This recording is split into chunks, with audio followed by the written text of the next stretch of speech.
বিশ্বকাপ ফুটবলে টানা 2 বার বিশ্বকাপ জেতার রেকর্ড আছে ব্রাজিল ও ইতালির। এবার সেই রেকর্ডে ভাগ বসাতে চায় 2022 বিশ্বকাপের চ্যাম্পিয়ন আর্জেন্টিনা। এমন ঘোষণা দিয়েছেন আর্জেন্টাইন মহাতারকা লিওনেল মেসি। তার নেতৃত্বেই দীর্ঘ 36 বছর পর শিরোপার স্বাদ পায় লা আলবিসেলেস্তেরা।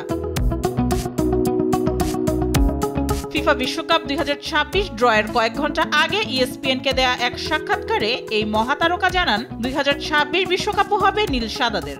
তিনি জানান বিশ্বকাপে খেলার ইচ্ছা থাকলেও চূড়ান্ত সিদ্ধান্ত নিতে পারেননি তিনি। দারুণ এক অভিজ্ঞতা, আমি সেখানে থাকতে চাই। যদি নিজেকে ভালো ফর্মে অনুভব করি তাহলে অবশ্যই খেলতে চাই। সেই সঙ্গে 2026 বিশ্বকাপে আর্জেন্টিনা দল নিয়ে ইতিবাচক বিশ্বকাপ জয়ী এ অধিনায়ক। আর্জেন্টিনা আবারও চেষ্টা করবে, সবটুকু ঢেলে লড়াই করবে, কিন্তু বিশ্বকাপে খুব ছোট কারণেও ছিটকে যেতে হয়। এটি অত্যন্ত কঠিন প্রতিযোগিতা। দলের সবার মধ্যেই জয়ের মানসিকতা আছে। বয়সটা 38 পেরিয়ে গেলেও এখনো মাঠে জাদুকরী ফুটবল উপহার দিয়ে চলেছেন মেসি।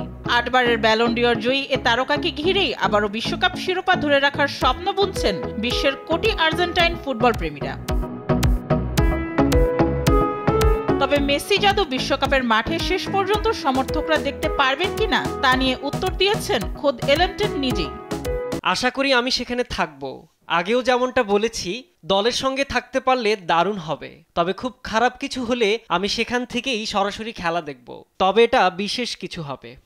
আর্জেন্টিনা আগেই কেটেছে বিশ্বকাপের টিকিট।